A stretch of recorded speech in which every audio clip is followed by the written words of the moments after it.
ఇంకా కొద్ది రోజుల్లోనే కొత్త సంవత్సరంలోనికి అడుగు పెట్టబోతున్నాం. ఈ 2025 సంవత్సరంలో జనవరి నెలలో ఎన్ని పండుగలు రాబోతున్నాయి? జనవరి నెల రాగానే ప్రతి ఒక్కరూ చాలా హడావిడిగా ఉంటారు. కాబట్టి ముందుగానే ఏ పండగ ఏ రోజున వచ్చిందో తెలుసుకుందాం. ముందుగా ఈ వీడియోని ఫస్ట్ టైం చూస్తున్నట్టయితే చిన్న లైక్ చేయండి. నా వీడియో ఫస్ట్ టైం చూస్తే సబ్స్క్రైబ్ చేసుకోండి. వీడియో ఫుల్గా చూడండి. యూజ్ అయినట్టయితే సబ్స్క్రైబ్ కూడా చేసుకోండి. ఈ జనవరి నెలలోనే శ్రీ మహావిష్ణువు యోగ నిద్ర నుండి లెగుస్తాడు.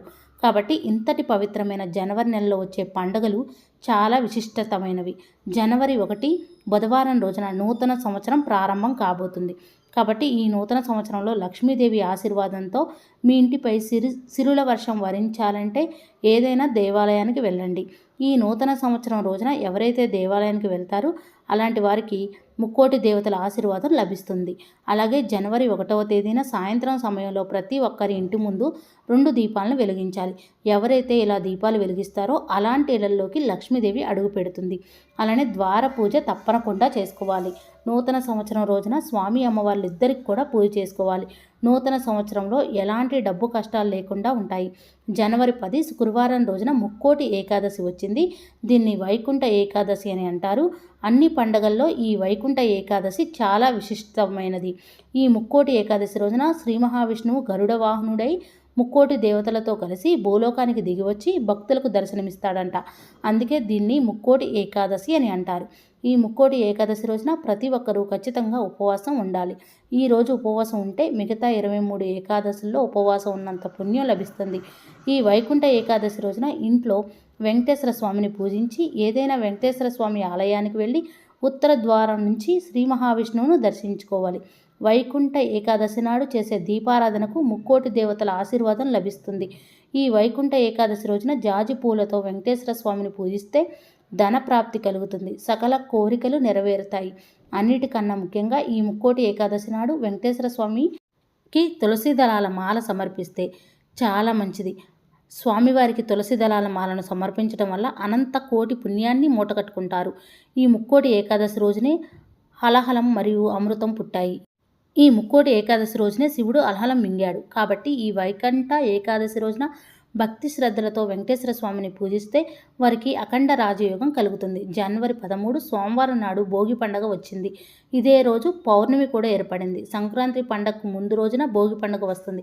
భోగి రోజున తెల్లవారుజామునే నిద్రలేచి ఇంటి ముందు రంగురంగుల ముగ్గులు వేసి ముగ్గు మీద గొబ్బెమ్మలు పెట్టాలి. ఈ భోగి పండుగ రోజున నువ్వుల నూనెతో శరీరానికి మర్దన చేసుకొని తలస్నానం చేయాలి. భోగి రోజున ఇలా చేయడం వల్ల మంచి ఆరోగ్యం లభిస్తుందని విశ్వాసం.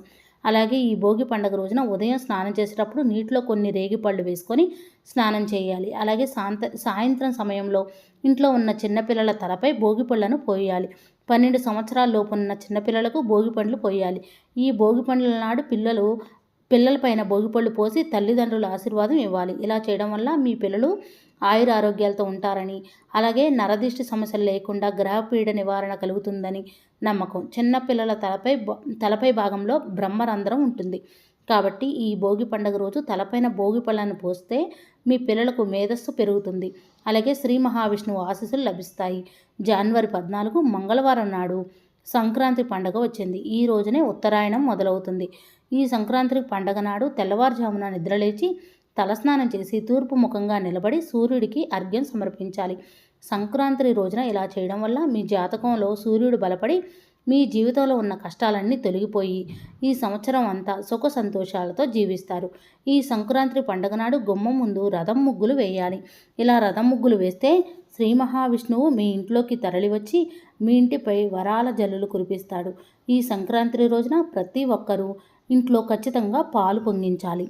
సంక్రాంతి రోజున ఎవరైతే పాలు పొంగిస్తారో అలాంటి ఇళ్లల్లో లక్ష్మీదేవి తాండవిస్తుంది. మీ ఇంట్లోకి సిరి సంపదను తీసుకువస్తుంది. పండగ రోజున స్వామి అమ్మవార్లిద్దరికి కూడా పూజ చేసుకోవాలి. ఈ మకర సంక్రాంతి రోజున నువ్వులతో బెల్లం లడ్డూలు తయారు చేసి దేవునికి నైవేద్యంగా సమర్పించాలి. బెల్లం నువ్వుల లడ్డును ప్రసాదంగా సమర్పించాలి. ఇంట్లో పూజ చేసుకోవాలి. సంక్రాంతి రోజున ఇలా చేస్తే సర్వ దేవతలు సంతోషించి మీరు ఏది కోరుకున్నా సరే ఆ కోరిక ఖచ్చితంగా నెరవేరుతుంది. ముఖ్యంగా ఈ సంక్రాంతి పండుగ నాడు గోమాతను పూజించి గోవుకు ఆహారం తినిపిస్తే మీ ఇంట్లో సుఖశాంతులు నెలకొంటాయి. కుటుంబ సమస్యలన్నీ తీరిపోతాయి. సంక్రాంతి రోజున పసుపు రంగు దుస్తులు ధరిస్తే లక్ష్మీ కటాక్షం లభిస్తుంది. సంక్రాంతి రోజున స్నానం చేసేటప్పుడు నీటిలో నువ్వుల నూనె వేసి తల స్నానం చేయాలి. ఇలా చేయడం వల్ల దీర్ఘకాలిక వ్యాధులన్నీ తొలగిపోతాయి. జనవరి 15 బుధవారం నాడు కనుమ పండుగ వచ్చింది. ఈ కనుమ రోజున తప్పకుండా పితృదేవతలను పూజించాలి. ముఖ్యంగా ఈ కనుమ పండుగ నాడు కుటుంబ సభ్యులందరూ కలిసి భోజనం చేయాలి. కనుమ రోజున ఇలా చేయడం వల్ల మీ పూర్వీకుల ఆత్మకు శాంతి కలుగుతుంది. కనుమ రోజున పొరపాటున కూడా ప్రయాణాలు చేయకూడదు.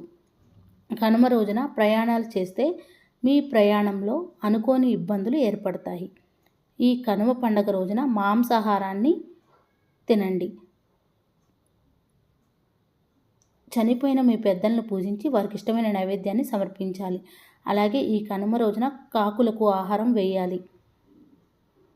ఈ కనుమ పండుగ నాడు ఖచ్చితంగా ఇంట్లో గారెలు వండుకోవాలి. కనుమ పండుగ నాడు మినుములతో వడలు చేసి ఆ వడలు తిన్నట్లయితే ఈ సంవత్సరం అంతా ఆరోగ్యకరంగా ఉంటారు. ఈ కనుమ పండుగ రోజున రథం ముగ్గుని తప్పనిసరిగా వేయాలి. అయితే బయటికి వేయాలి. ఈ పండుగ రోజుల్లో ఇంటి గడపలకు పసుపు రాసి గుమ్మానికి మామిడి తన్నాలతో అలంకరించి ఇంటి తలుపు మీద పసుపుతో కానీ గంధంతో కానీ స్వస్తిక్ గుర్తును వేయాలి. పండుగ రోజుల్లో ఇలా చేయడం వల్ల లక్ష్మీదేవి మీ ఇంట్లోకి అడుగు పెడుతుంది. తెలుసుకున్నారు కదండి జనవరి నెలలో వచ్చే ముఖ్యమైన పండుగలు ఏంటో. మరిన్ని వీడియోస్ కోసం మన ఛానల్ని సబ్స్క్రైబ్ చేయండి. నా ఈ వీడియో మీకు నచ్చిందని అనుకుంటున్నాను. నా వీడియో నచ్చితే ప్లీజ్ లైక్ చేయండి, షేర్ చేయండి, కామెంట్ చేయండి ఫ్రెండ్స్. కొత్తవారు ఎవరైనా మన ఛానల్ చూస్తున్నట్టయితే సబ్స్క్రైబ్ చేసుకోండి. Thank you for watching. Bye అండి.